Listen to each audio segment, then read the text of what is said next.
The UN Secretary-General has said he's appalled by the escalating violence in Gaza and has condemned the killing of civilians. A spokesperson for Antonio Guterres made the remark after Israel bombed Gaza's biggest refugee camp for a second day in a row. Israel says its strikes on Tuesday and Wednesday killed 2 Hamas commanders and destroyed underground military infrastructure.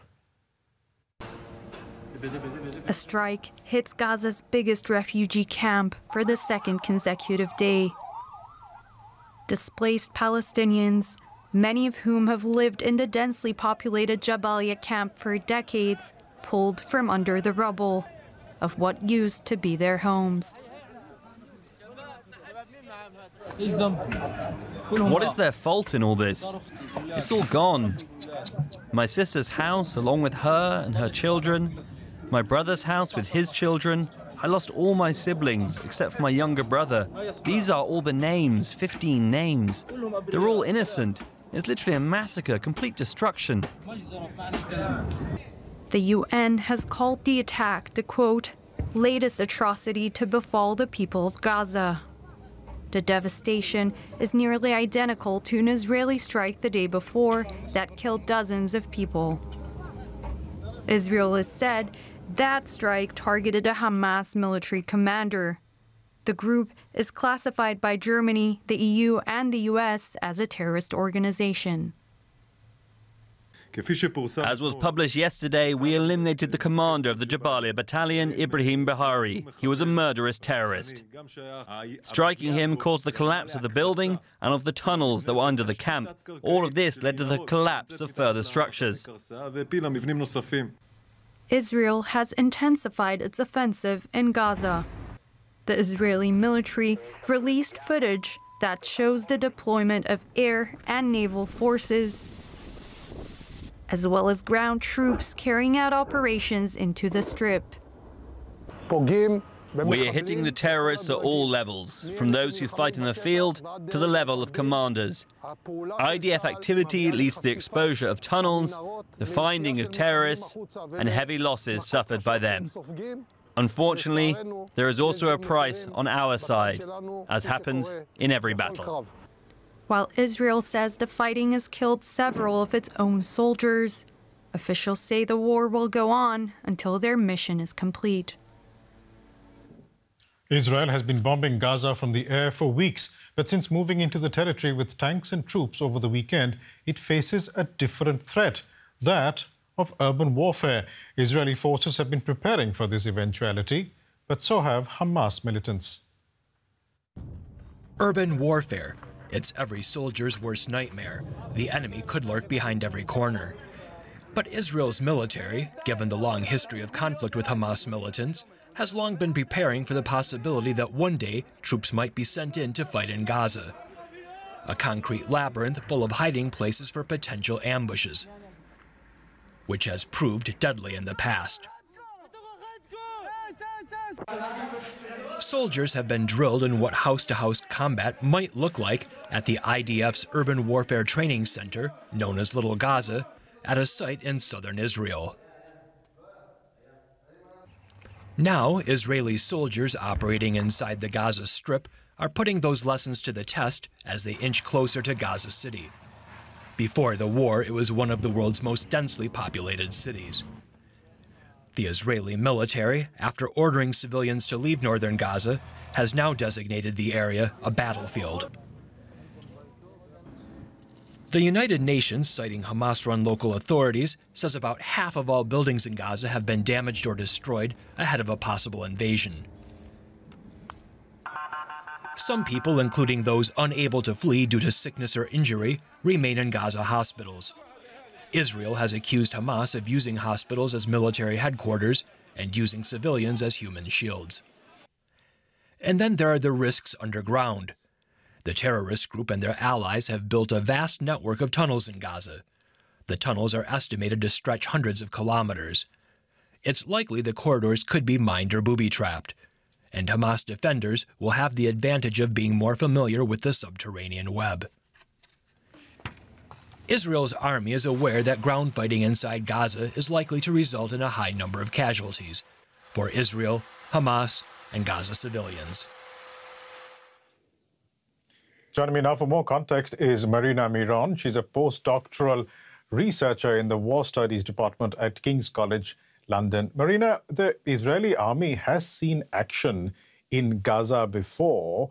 Will it be facing similar challenges as it did back in 2014, for instance?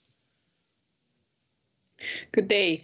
Well, it might be facing those challenges from 2014, in addition to the fact that Hamas had the time to develop its defenses, to learn more about IDF's templates, how they operate.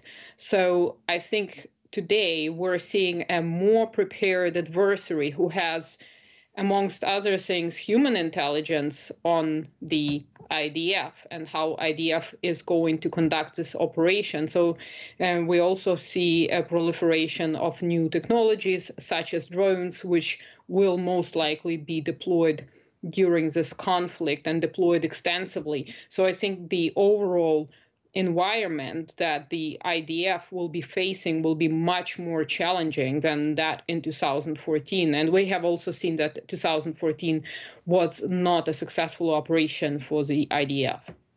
We just played a report in which we show the Israeli army preparing for a combat in Gaza, particularly in its urban combat warfare training center in southern Israel. They call it euphemistically Little Gaza, as far as we understand. So based on what you are saying, whatever training templates they have had so far, do you think they are out of date, or they will need to be updated as the army continues its operations in Gaza?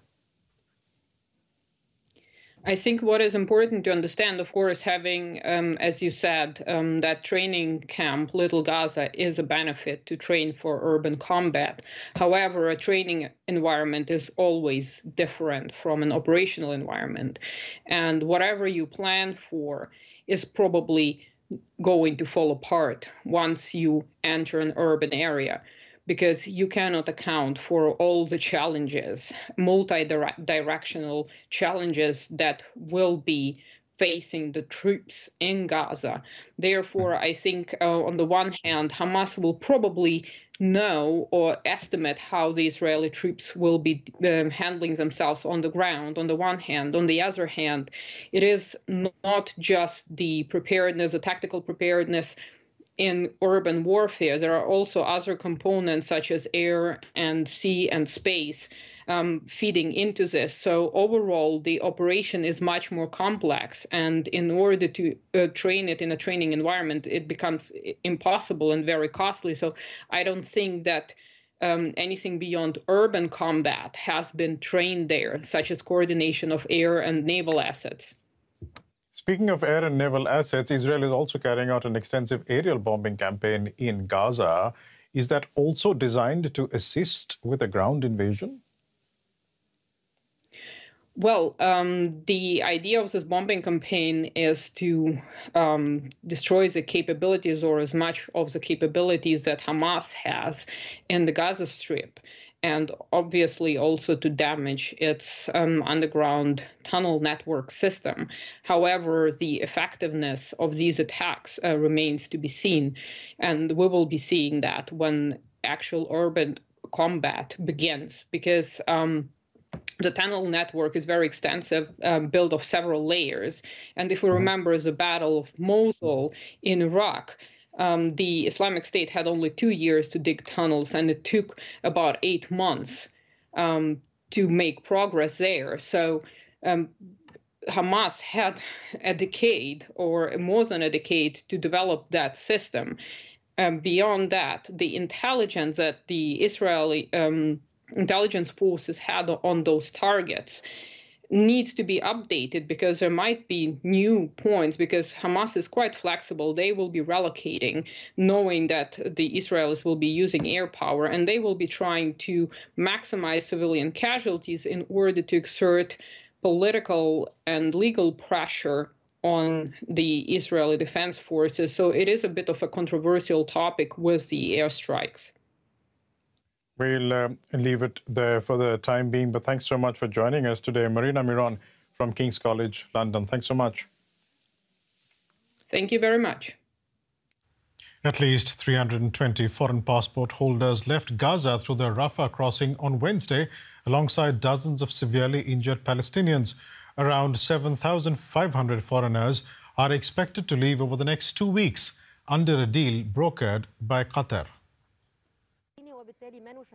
These were some of the first foreign passport holders to reach the safety of Egyptian soil.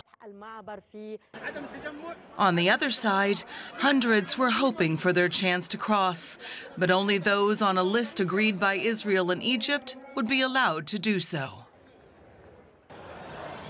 After more than 3 weeks under Israeli bombardment and blockade, people here were desperate to escape.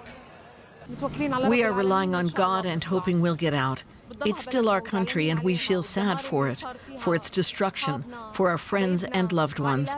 Entire families were destroyed and erased, all martyred. And if it weren't for what happened, we wouldn't leave.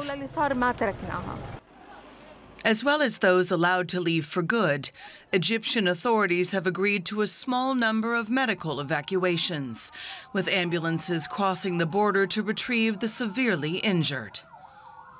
Once in Egypt, they were taken to nearby hospitals for treatment.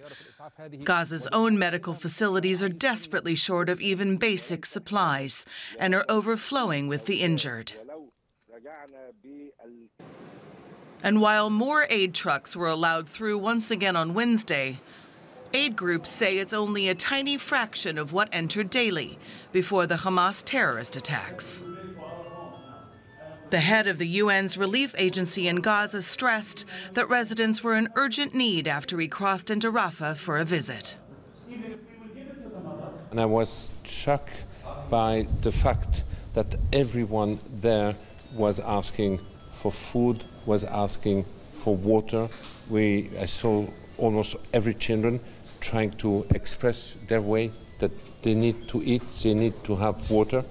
I never ever have seen something similar in Gaza when I came before, after conflict. Egyptian officials say more people will be able to leave over the coming days, but it's unclear just how long the border will remain open to foreign passport holders. What is certain is that unless Egypt's government lets Palestinians cross too, for the vast majority of those trapped in Gaza, escape will remain impossible. Some 30,000 people have had to leave their homes in southern Lebanon due to intermittent fighting between militant group Hezbollah and the Israeli army. There's fears Iranian-backed Hezbollah could open up a new front against Israel at a time that it's already fighting against Hamas in Gaza. It's why Israel is taking no chances on its border with Lebanon. Israeli soldiers on high alert. Tanks maintaining positions near the border with Lebanon. Since the October 7 Hamas terrorist attack on Israel, border clashes between Israel and Iran-backed militant group Hezbollah have become a daily occurrence. Hezbollah's rocket attacks have killed around 7 Israeli soldiers. Israeli drones have hit Hezbollah fighters in the southern Lebanon's rocky terrain and olive groves along the border. Dozens of Hezbollah's fighters have been killed. Many believe the Shiite group's strategy so far appears to show caution in getting involved in a full-scale war with Israel. So far, I see that Hezbollah is managing these issues with rationality and wisdom, and the rules of the game remain limited. However, at the same time, I cannot assure the Lebanese about anything because things are subject to Hezbollah's timing. Even with widespread support for the Palestinians, the uncertainty is a cause of concern for many Lebanese, already reeling from one of the worst economic crises in the country's history. Thousands of people in the Lebanese villages and towns in the crossfire have evacuated. Volunteers and local authorities are scrambling to help people with limited means. The displaced families have little appetite for war. In the 2006 war, Lebanon had a government and a president. The government ordered the towns to take care of us, but now no one cares about us except for the mayor on his own initiative. In the economic crisis and complete paralysis that the Lebanese government is suffering from, we as municipalities depend completely on donations from civil society, expatriates, and charities. The Civil Defense Force in South Lebanon's Marjion area say their fire and rescue service cannot afford even basic equipment. Our gear is very primitive, and there is a shortage of all tools, such as fire-resistant suits and extinguisher cylinders.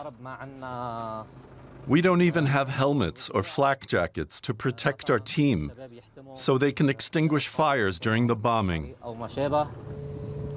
Nearby, in the mountains, Hezbollah continue to pose a major threat to Israel. And Israel, with its readiness at its northern border, is not taking any chances. And joining me now for more context is DW Beirut Bureau Chief Mohammad Shreite.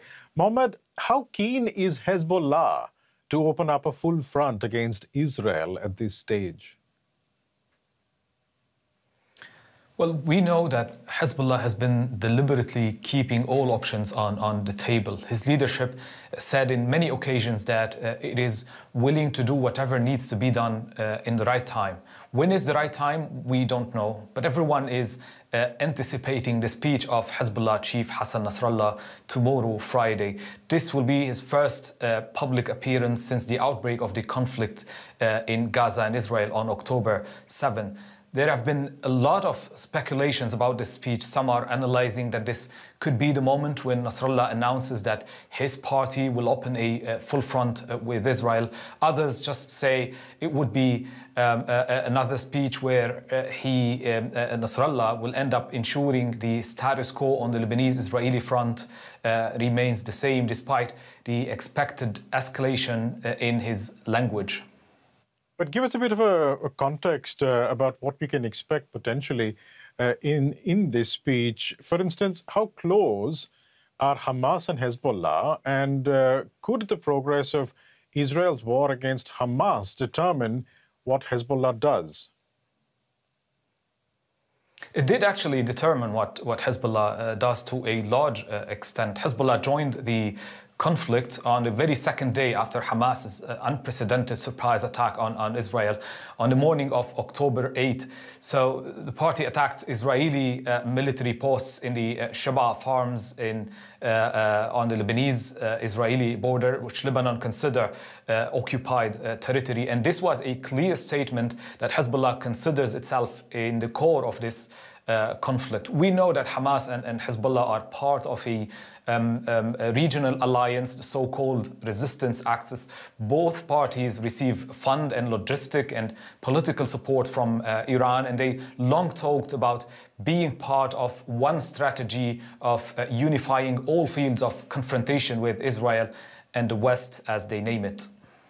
Speaking of Iran, Iran's top diplomat, in fact, warned earlier in the week that Iranian proxies, whom he referred to as resistance groups, something you also alluded to, that these groups would not remain silent unless Israel's war against Hamas is stopped. How seriously should one take that threat, and does it reflect the popular mood among groups like Hezbollah?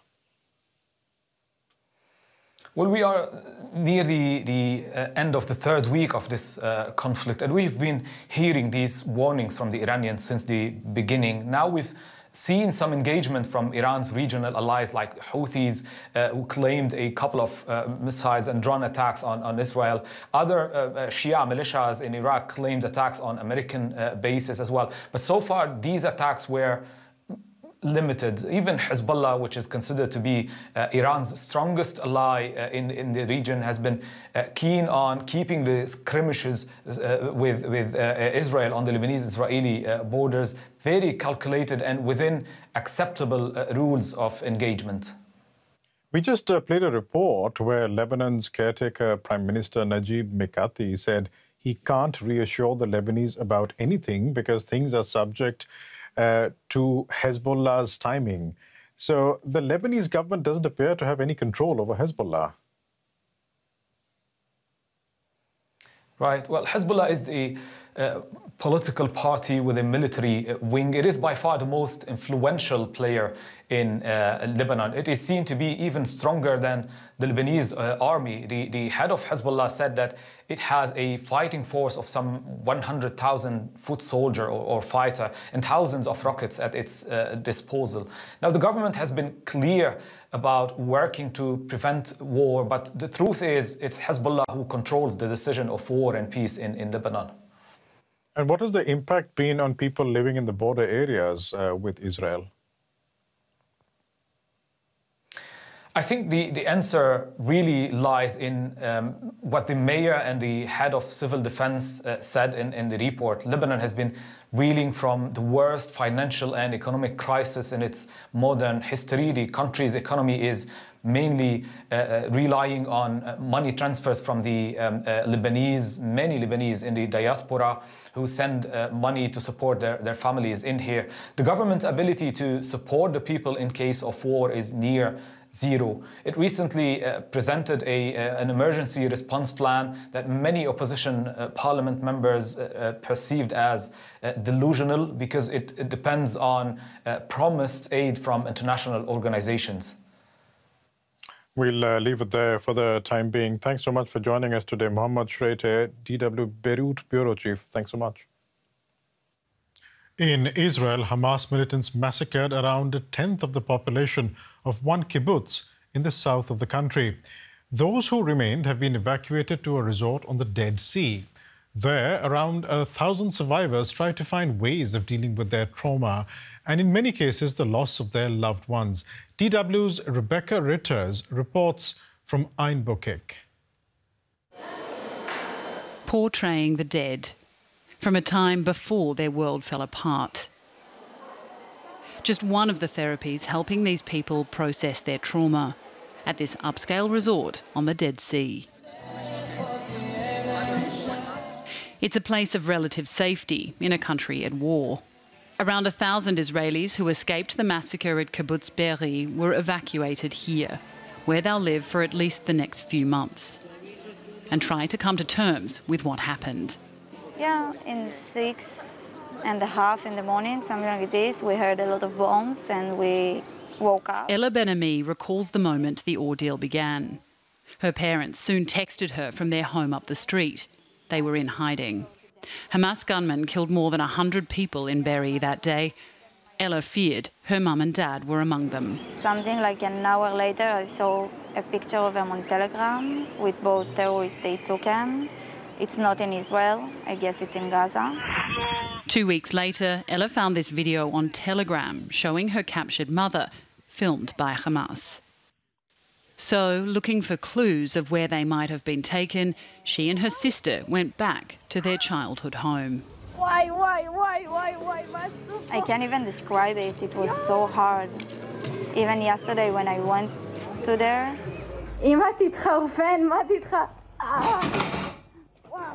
I couldn't step on the ground because on every piece of ground I saw bodies, and I couldn't think of walking on the road. Donations from across the country have been pouring in for people who escaped with only the clothes on their back. They have to tell it over and over again. Dina Draw is one of a team of psychotherapists stationed in the hotel to help them. She says the most important thing is to get people talking. How they couldn't breathe, how they had no food, how they were worried, how they saw in the WhatsApp group that people are in danger, how they escaped, what did they see. They have to repeat it over and over until the story has a narrative. It has a beginning, middle, and an ending. She says for Israelis, this was an event unlike anything in recent memory. It's a collective grief. It's something we don't see usually in Israel. You have a terror attack and a soldier is dead, but here, because of the massive numbers, we have a collective grief. And it's also a strong thing of a community that they're going through it together. Going through it together, but each alone in their pain. There isn't a family that didn't lost someone. There isn't a family here. All the families lost someone. And even as a kibbutz, we are a big family together.